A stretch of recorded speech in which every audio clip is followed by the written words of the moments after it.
మన గౌరవ కేంద్ర ఆర్థిక శాఖ మంత్రి నిర్మలా సీతారామన్ గారు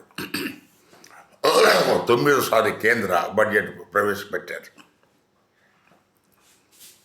దాని గురించి చాలా చర్చోపచర్చలు మీడియాలో మనకు అక్కడ చాలా బాగా చేశారు, ఇక్కడ చాలా బాగా చేశారు, ఇక్కడ చేయలేదు అనే చర్చ నడుస్తుంది, అందరికి తెలిసిందే. కానీ పేదలకు పేదరికం నిర్మూలనకు తీసుకున్న చర్యలు ఏంటో ఎవరికి తెలియదు. ఇతరులకు దాని అవసరం లేదు, పేదలకు తెలియకపోయినా నష్టం లేదు అని బహుశా ప్రభుత్వ భావన కావచ్చు. కానీ పేదల గురించి ఆలోచించే కొంతమంది అయినా ఉంటారు కదా మేధావులు. సో వాళ్ళు అడిగే ప్రశ్న,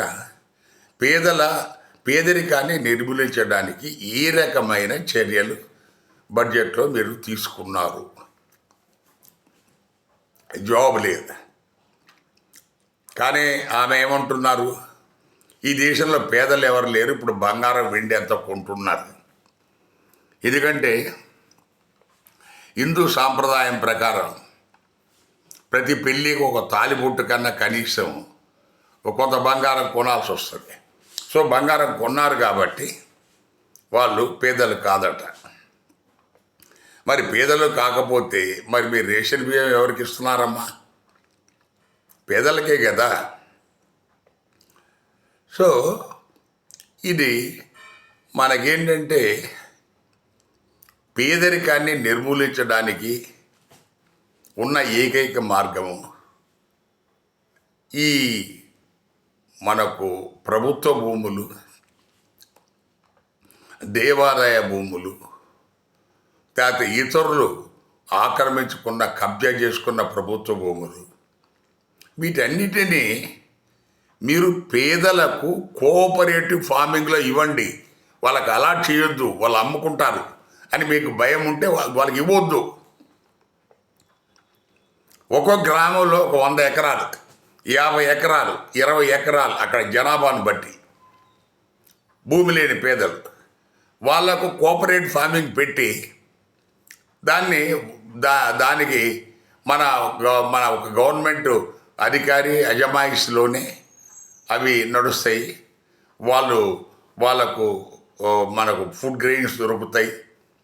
తర్వాత ఎలాంటి ఉచితాలు వాళ్ళకి అక్కర్లేదు, వాళ్ళకి ఇస్తే ఉచితం, పెద్దోళ్ళకి ఇస్తే రాయితీ. మీరు అది గౌరవప్రదం కదా. ఇక్కడ పేదోడిది అయితే అప్పు, పెద్దోడిది అయితే ఎన్పిఏ, నాన్ ప్రాఫిటబుల్ అసెట్ ఇది.